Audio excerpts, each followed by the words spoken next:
प्यारे दोस्तों, हम सब ने अक्सर ये कहते सुना है, जो किस्मत में लिखा है वही होता है। लेकिन क्या आपने कभी सोचा ये किस्मत लिखता कौन है और कहाँ लिखी जाती है? इसका जवाब है लौहे महफूज। न ये कोई किताब है, न किसी इंसान का दस्तावेज, बल्कि ये वो नूरानी तख्ती है जिसे अल्लाह ने खुद बनाया। इस तख्ती में कायनात का हर लम्हा, हर इंसान, हर किस्सा और हर तकदीर पहले से लिख दी गई है।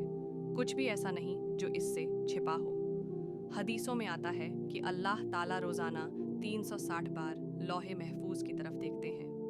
हर बार नया हुक्म वहीं से फरिश्तों को भेजा जाता है।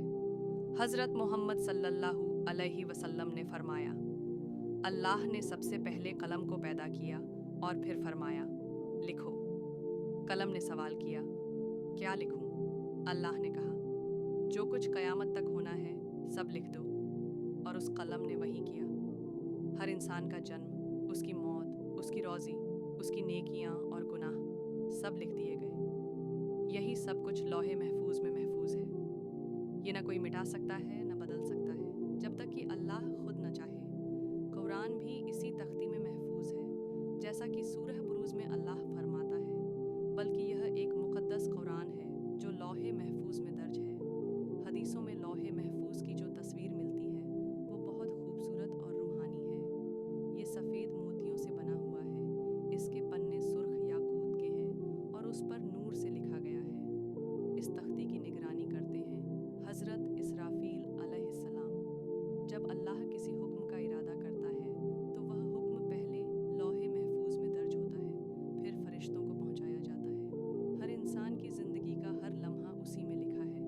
कब कौन पैदा होगा, किसे कितना रिस्क मिलेगा, कौन किस उम्र में मरेगा, किसे इज्जत मिलेगी, किसे ज़िल्लत। हर वो फैसला जो हमें अचानक लगता है, असल में वो पहले से लिखा होता है। हम बस उसके ज़ाहिरी गवाह होते हैं। रोज़े क़यामत सबसे पहला हिसाब किताब भी इसी लौहे महफूज से होगा। अल्लाह पूछेगा, क्या तूने मेरे हुक्म पहुँचाए?